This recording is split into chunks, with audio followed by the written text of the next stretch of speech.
بسم الله الرحمن الرحيم دهور وناكسن اخيارتا نلا سعوتا ميل كستوا دونيدا كجوكتان كسو دوادا تبين ايا تحليلين كالي او قدهان تيدبا كسابسان وراركا اوغوا وين حلقان كجرا قبال كباريغا دحي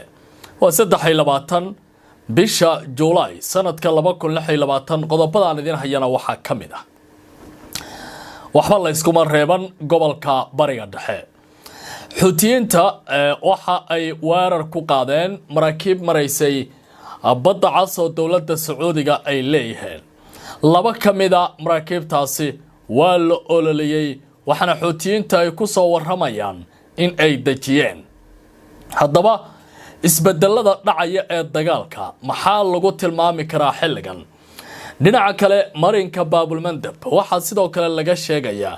in xuutiyiintu ay joojiyeen dhaqdhaqaaqa ilaa iyo 5 kale oo markab tani waxay ka dhigan tahay marinkii labaad ee badda ee istiraatiijiga ahaa in uu hadda xirmayo xagee u socdaa gobolka bariga dhexe iyadoo horey loo xiray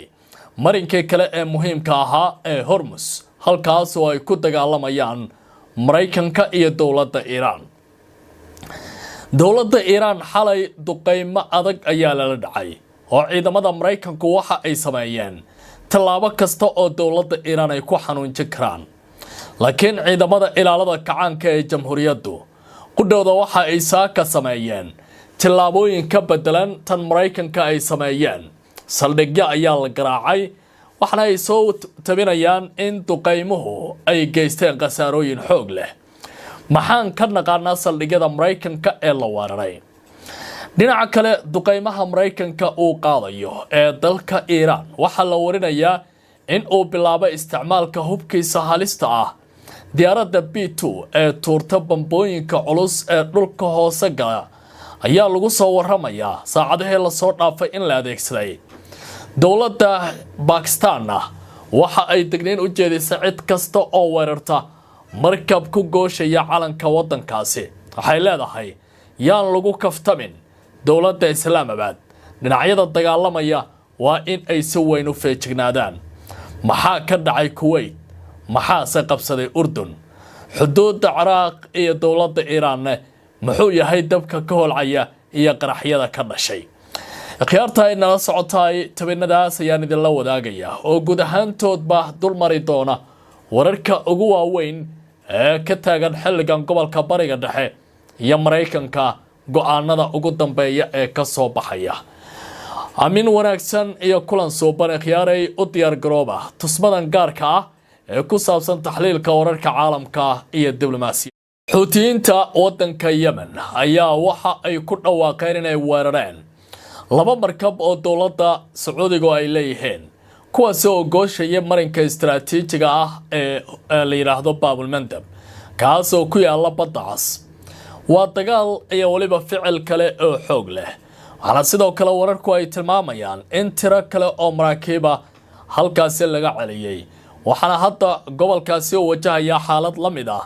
tan ka taagan marinka Hormuz kooxda xuutiga ee wadanka Yemen ayaa arbacadii ku dhawaaqay in weerar lagu qaaday laba markab oo shidaal oo ay sheegtay in uu leeyahay wadanka boqortooyada Sacuudiga kuwaas oo maraya badda cas iyagoo ku eedeeyay in ay jabiyeen go'aankii kooxda ee mamnuucaya maraakiibta xiriirka la leh dowladda Sacuudiga afayeenka kooxda ee lagu magacaabo Yahya Sariic oo bayaan laga sii daayay telefishinka Al Jazeera ku dhawaaqay ayaa waxa uu yiri ciidanka xuutiga ayaa beegsaday isla markaana ku garaacay gantaala baalistiga gantaalaha nooca cruise-ka iyo diyaaradaha aan duuliyaha lahayn ku beegsaday laba markab oo gooshaya badda cas oo dowladda Sacuudigu ay leeyihiin sida uu sheegay afayeenka labada markab ayaa lagu kala magacaabaa Enzela iyo sidoo kale Layla waxana uu ku andacooday in weerarku si sax ah ku dhacay isla markaana ay sababtay dab weyn oo ka kacay labada markab kuwaas oo muuqaal soo bandhigay ay muujinayeen isagoo badda gudaheeda ku holcaya Sacuudiga wali kama jawaabin eedayntan iyo waliba tallaabada ay ku dhawaaqeen kooxda xuutiga ilaa iyo hadda dowladda Sacuudiga war rasmi ah kama aanay soo saarin sheegashada Xuutiga ee ku saabsan weerarka labada markab. Isniintii Xuutiyiintu waxay ku dhawaaqeen mamnuucid ay soo saareen oo la xiriirta maraakiibta Sacuudiga ee halkaasi isticmaalaya. Sacuudiga oo ballan qaaday horay in uu ilaalinayo maraakiibtiisa hadda waxay u muuqataa talo in ay farihiisa ka dhaceen. dowladda Sacuudi Arabiya ayaa hore u sheegtay in ay qaadi doonto dhammaan tallaabooyinka lagama maarmaanka u ah difaaca maraakiibteeda, iyadoo xustay in xeerarka caalamiga ah iyo heshiiska qaramada midoobay ee sharciga badaha la ilaalinayo. sidoo kale isbahaysiga taageera dowladda Yemen oo hogaamiye Sacuudiga ayaa ku hanjabay in ay si adag uga jawaabayaan hanjabaadaha Xuutiyiinta haddii ay tallaabooyin qaadaan. inta xiisadda gobolka bariga dhexe ay iminka meel aad u adag marayso oo dhibaatooyinka dagaalada la soo warinayo. dhinaca kale dowladda Xuutiga ee caalamku aan u aqoonsanayn ayaa ku dhawaaqday maraakiib shidaal oo marayay badda cas inay celiyeen iyo marinka Baabilmandab. ujeedadana waxay tahay in ay halkaasi u muuqato hadda si lamid ah marinka Hormuz in loo joojiyay oo marinkii labaad oo istiraatiiji ah uu hadda xirmayo. warbixin ay baahisa wakaaladda wararka ee Reuters oo soo xiganaysa xogta raadraaca maraakiibta ayaa sheegtay in 5 markab oo shidaal siday Arbacadii ay bedeleen wadadoodii si ay uga fogaadaan marinka istiraatiijiga ah ee Baabilmandab sabab la xiriira xaaladda amniga ee sii xumaanaysa ee halkaasi ka taagan. sidoo kale 3 markab oo shidaal siday kuwaas oo ku sii jeeday Shiinaha iyo Hindiya ayaa salaasadii dib ugu laabtay marinka Baabilmandab iyagoo ku baqaya baaliri qataraha amniga halkaasi ka iman karaya. dhinaca kale ila amni oo dhinaca badda ah ayaa Reuters u sheegay in markab shidaal siday uu u diray baaliri baaq degdeg ah SOS kadib markii fiidnimadii Arbacada lagu weeraray gantaal isagoo maraya badda cas. warbixintu waxay sidoo kale soo xigatay saraakiil Mareykan oo ka digay hanjabaadaha Xuutiyiinta inay go'doominayaan marinkaasi Baabilmandab inuu yahay qatar aad u weyn oo guud ahaanba taabanaya gobolkaasi bariga dhexe oo hadda xaaladiisu ay adag tahay. dhinaca kale dowladda Iran ayaa tan iyo xalay waxa ay la kulmaysay duqeymo adag oo uga imaanaya ciidamada Mareykanka, waxaana uu noqonayaa isbuuci labaad oo toos ah dowladda Washington in ay duqeymo adag ka sameynayso gudaha wadankaasi Iran. hase haatee ciidamada ilaalada kacaanka Jamhuuriyadda Islaamiga ah waxa ay si weyn u beegsadeen saldhigyo kala duwan oo Mareykanka uu ku leeyahay wadanka Urdun, tan oo noqonaysa fariin ah dagaalka gobolka bariga dhexe in uu faraha ka sii baxayo. ilaalada kacaanka ah ee dowladda Jamhuuriyadda Islaamiga ah ee Iran ayaa ku dhawaaqay in ay fuliyeen weerar ay ku beegsadeen saldhigyo ay ciidamada Mareykanku ku leeyihiin dalka Urdun. war-saxaafadeed ay soo saareen ayay ku sheegeen in ay burburiyeen raadaar ka tirsanaa nidaamka difaaca gantaalaha ee Mareykanka ee THAAD, kaas oo yaalay mid ka mid ah saldhigyada Mareykanka ee wadankaasi Urdun ka howlgalayay. ciidamada kacaanka waxay sidoo kale sheegeen in ay bartilmaameedsadeen ay burburiyeen nidaamka difaaca hawada ee Patriotka iyo raadeero kale iyo sidoo kale kayd shidaal, kuwaas oo ay sheegeen in ay ku sugnaayeen saldhigga Mareykanka ee ku yaala Urdun ee sida weyn loo garaacay. si kastaba haatee ilaalada kacaanku waxay ku adkaysteen in weerarada aysan ujeedadoodu ahayn in dowladda Iran shacabka Urdun ay waxyeelayso, iyadoo arrintaasi laga jawaabayana waxay yiraahdeen ma jabinna madax banaanida, midnimada dhuleed iyo xornimada dalal kale. waxaynu ixtiraamaynaa madax banaanida, midnimada dhuleed iyo qarannimada Urdun. hase haatee waxaynu u dan leenahay waa dhibaatooyinka ay geysanayaan ciidamada doolka ah oo ay ula jeedaan Mareykanka. dhinaca kale dowladda Iran waxa ay si ba'an u garaacday qaybo ka mid ah saldhigyada Mareykanka uu ku leeyahay dalka Kuwait, tan oo ka dhigan Mareykanka in aan saaka waxba loo reeban isla markaana la siiyay jawaab ka kulul tii maalmihii lasoo dhaafay gobolka bariga dhexe aadka uga taagnayd. ilaalada kacaanka ah ee dowladda Iran ayaa la sheegay in ay weerar ku qaadeen saldhigga Mareykanka uu ku leeyahay dalka Kuwait, iyagoo sheegay in tallaabadaasi ay jawaab u tahay weerarada Mareykanka uu ka wado gudaha wadanka Iran. war saxaafadeed ay soo saareen ayay ku sheegeen in ay beegsadeen goobo lagu kaydiyo baa layidhi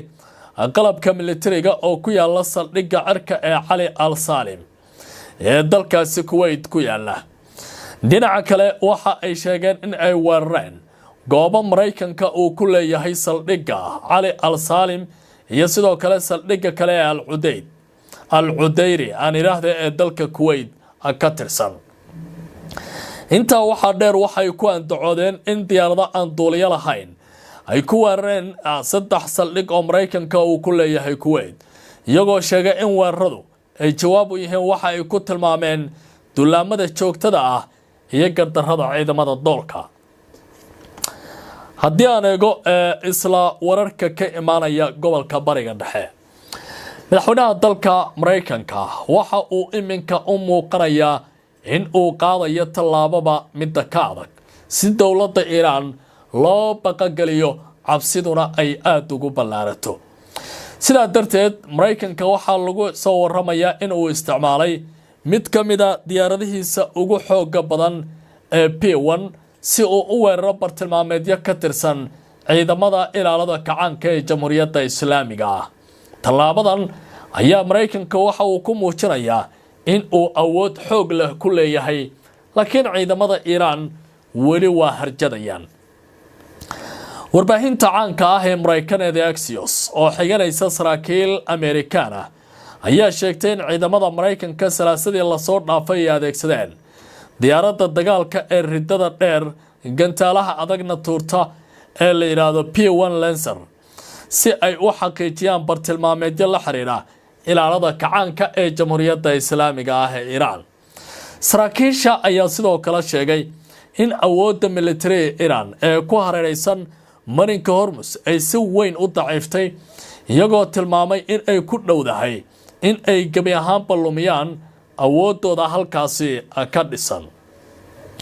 si kastaba haatee, saraakiisha Mareykanka waxa ay qireen in Iran ay weli awood u leedahay in ay weerarto maraakiibta ku socda baa layidhi marinka istiraatiijiga ee Hormuz,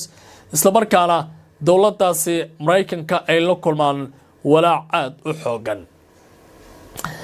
haddii aan ka soo laabto weerarada jawaabta ah ee dowladda Iran iyo dhacdooyinka ugu waaweyn ee saaka laga tabinayo duqeymaha ay geysteen, haddana dowladda Mareykanka xalay waxa ay qaaday mid ka mid ah weeraradii ugu xoogganaa, iyadoo halka loo yaqaano Salamja la weeraray goobtaasi oo ku taala xuduudda u dhaxaysa wadamada Iran iyo sidoo kale dalka Carbeed ee Ciraaq.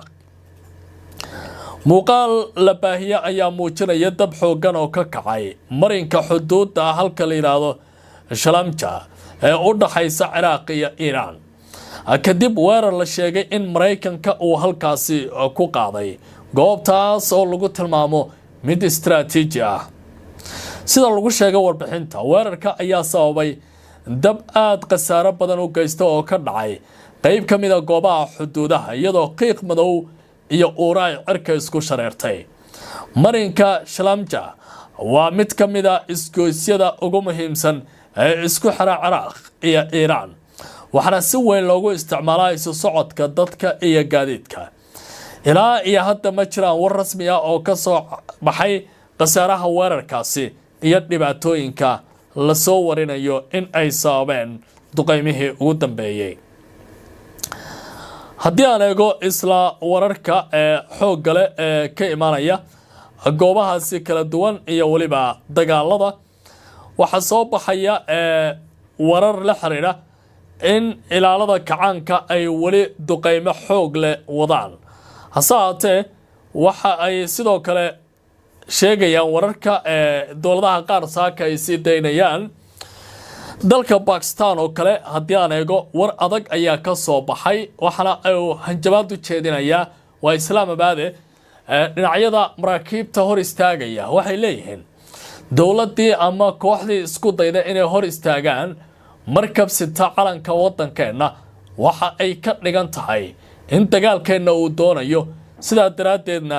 jawaab aad u kulul la siin doono.